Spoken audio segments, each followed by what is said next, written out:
Good morning, guys! This is Group 2 from 12 Malakay. This is our podcast for empowerment and technology. Welcome to Healthy Plate, Healthy Life. We are a group of students advocating for sustainable development goal 3. Good health and well-being. Our mission is to promote nutrition awareness and healthy cooking habits that can help individuals, families, and communities live healthier, longer lives. Explore our site to learn how small changes in diet and food preparation can lead to big improvements in overall well-being. Para sa inyo, ano ang main goal ng SDG 3 sa ating strand na cookery? Saan lang, para saan mga kuisa? Ang main goal ng SDG 3 ay para mapanatiling malusog ang mga tao. Oo, tama naman yun. Tapos, kung nasa good health and well-being tayo, lalayo tayo sa mga sakit, di tayo dadapuan ng mga bakterya. Syempre. Oo, tama yun. Ito pa, dapat kumain tayo ng mga sustansyang pagkain gusto ng mga gulay, gano'n, para iwas tayo sa sakit. Oo, tama yun. Kailangan natin Kailangan yun. hugasan mo muna yung mga gulay bago natin Kaya nga may tayo, di ba? May mga processing healthy foods tayo, di ba? Kailangan pinaprocess natin bago natin maluto. Kailangan malinis muna bago Tama, lutuin. tama. Eh, paano naman natin mapapanatiling bigtas yung inakain natin? Masasabi. Siyempre susuriin muna natin isa-isa Oo, yun. tama. Kailangan naman Yun. kailangan linisin fresh. natin ng kailangan Kailangan fresh fresh. yung Pag, mga pag bibili ka sa mamimili, tapos palengke, kunyari check mo sila kung bulot na o hindi, kung ganun. Kasi siyempre, di ba, cookery student tayo, di siyempre maalam tayo magluto, di ba? Kailangan malinis, tapos kailangan tama yung proseso pagluluto natin. Para iwas sakit tayo sa mga bagay. Pangalawang tanong, Paano paano nakakatulong ang mga TBL cookery students sa pamamagitan ng pagbabahagi ng kaalaman sa pagluluto at ng masustansyang pagkain sa kanilang pamilya at komunidad? Ang kailangan doon ay, pagka kunyari bibili ka sa mamimili ng mga pagkain na kunyari, manok, baboy, gano'n. Kung ako sa grocery or kaya sa palengke, kailangan Kunyari hindi naman tayo puro baboy lang ganun. Kailangan may mga pa rin gulay sa ating Syempre para Oo, sa vlog ko. mapanatili natin na masustansya ang kinakain natin. Tsaka maging healthy rin yung kalusugan natin, di ba? prutas rin kailangan natin. Oo, Kailangan laging fresh lagi. Lalo na ngayon, may bagong na naman, virus na naman. Kailangan natin maging Kailangan masustansya. natin maging malinis. Para di tayo tapo. Pre, ba't din sabi nila mas masustansya magluto ng pagkain pag nasa bahay? Mga tol, kaya masustansya pagluluto sa pagkain sa bahay. Alam mo bakit? Kasi tayo nagpo-process nun eh. Alam natin kasi tayo naglilinis nun, tayo naggagayat. Yun yung tol, kaya malinis. Teka lang. Ano yun tol? Yung ba yung kailangan doon para maging masustansya yung pagkain natin sa bahay? Oo, kasi ikaw nagluluto eh. Malilinis mo ng tama. Ganun yun tol. Di paano pinoproseso yung mga pagkain dapat iwasan ng mga bacteria? Mga bakterya, ganun. Paano? Siyempre, tayo, alam na natin yan kasi huhugasan eh. Tapos lalagay natin sa sa bowl.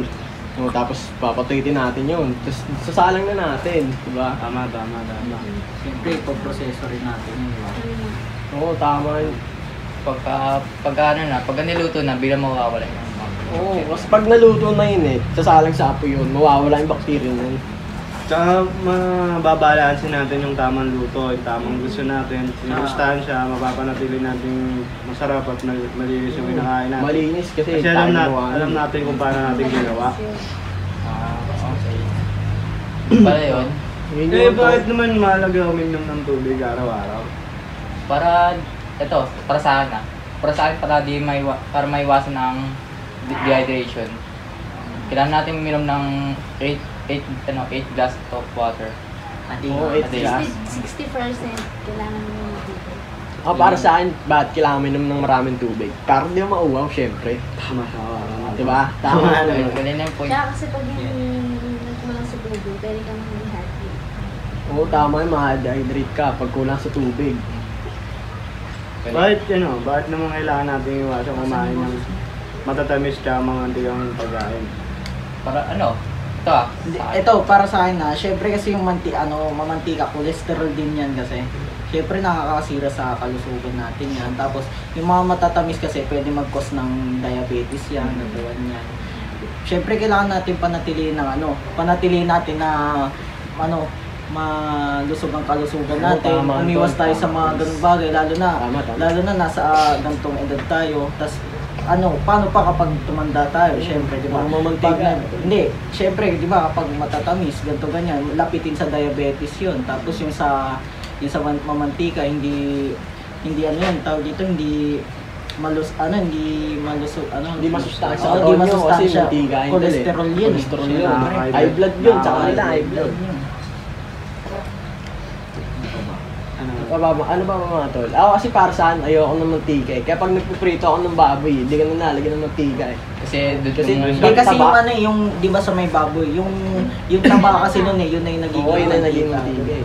Tapos pag matamis naman, di naman ako nagko-cook eh. Candy lang, ayos lang para sa akin. huwag masyadong matamis. Ano naman matutulong sa atin ng tamang pagdadayet? Balance mo rin yung pagkain mo. Kaya din pa nag-gym ka, kahit ano ka.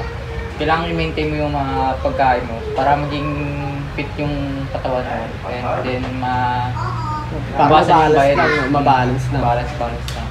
Tsaka iwasan din yung pag-inom ng mga alak, ganun. Kasi Alak? diet nga, Oo. di ba? Kasi iwasan kasi baka Nakakasira rin mabawa. sa kalusugan yung mga ganung bagay. Tsaka kailangan may proper exercise. Laging Siyempre, kaya ka nga nagda-diet, di ba? Kailangan balance. Oo, kailangan balance. Exercise. kailangan mo rin ng protein. May exercise kailangan kasi balance. Kailangan balance. Kailangan pag mga ganun, mga salad. Ayun yung kinakain. tol.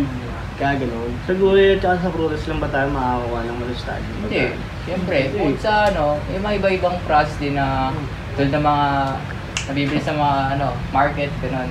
Yung Ba't wala ba tayo makukuha sa isda, sa baboy? Sa isda, pwede yun, lalo na kapag mga sabaw, ganito, ganyan. Lakas sa Siyempre, malakas sa protein yun. wala sa protein yun. Lalo na kapag tuna yung ulam mo, di ba? Oo. Sarap daw na. Tatanggalan mo mantika yun para maging sustansya. Kaya pag mga ganun lutong, mga sabaw, tas may mga gulay. Ano ang mga benepisyo ng pagkain ng prutas at gulay sa araw-araw? Madami, syempre. Ano ba mga tol? Pag kumain ka prutas, madaming yun, benepisyo, mga vitamins. Pag kumain ka orange, may vitamins C yun. Madami pang iba. Hindi lahat press ng nutrition ng Oo. mga prutas. May iba-iba din. May iba Pero rin, may syempre. iba pwede tayo may iwasan ng mga prutas, ganun. May mga iba, like yung mga sobrang tamis, di ba? Siguro yun kung ano mga prutas na mga matatamis na sobrang pagkakatamis na Pagkakatamis na.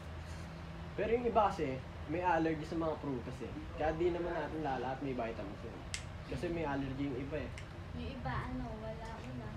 Yung iba, ayaw namang kumain ng, kunyari, yung gulay na okra, ampalaya. Mga okra, mga okra Ayaw ganyan nila eh. kumain ng gano'n. Kasi nga ayaw na ng panlaki nila.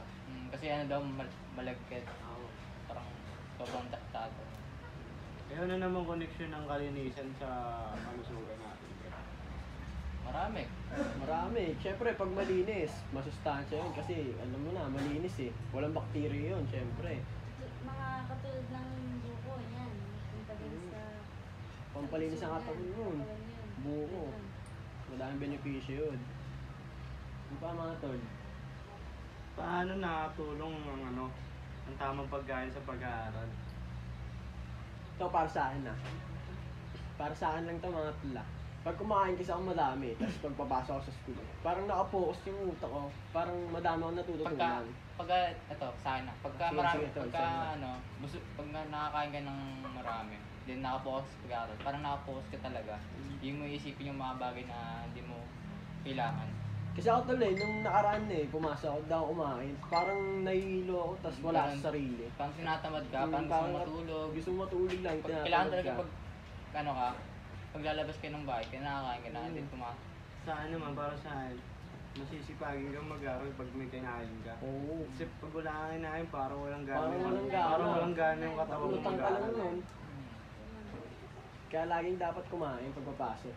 Puro nakakantok pa pag Nakakantok pag walang kain, lutang ka pa. Dudulot pa ng sakit. Magkakasakit ka pa pag di ka kumain. May chance pa na imatayin ka pag di ka kumakain. Mas maganda talaga kumakain tayong masustansya. Oo, dapat kumakain Ah, talaga. Magdala tayo ng mga prutas and lagi tayo minom ng tubig.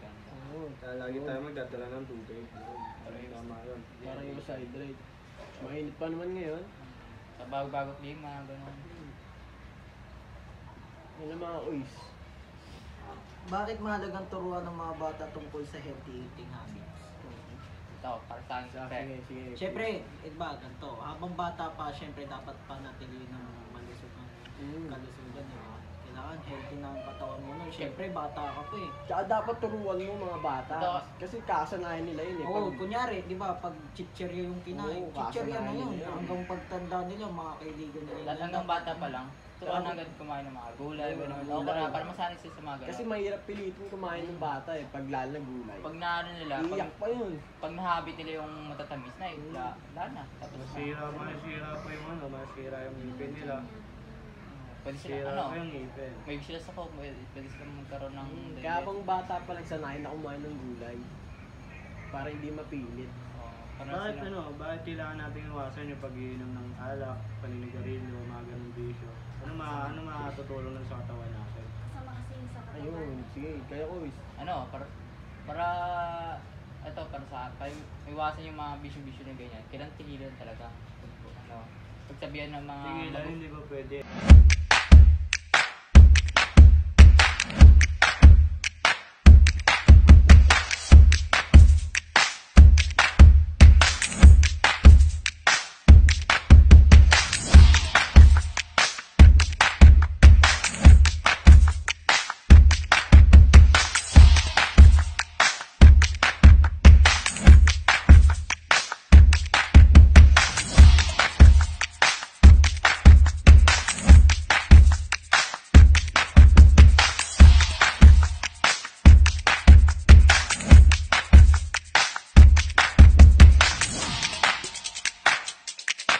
Maraming salamat po sa paglaan ng oras sa panonood sa aming podcast. Muli, kami po pala ang Group 2 from 12 Malakay. And this is a presentation from MTech.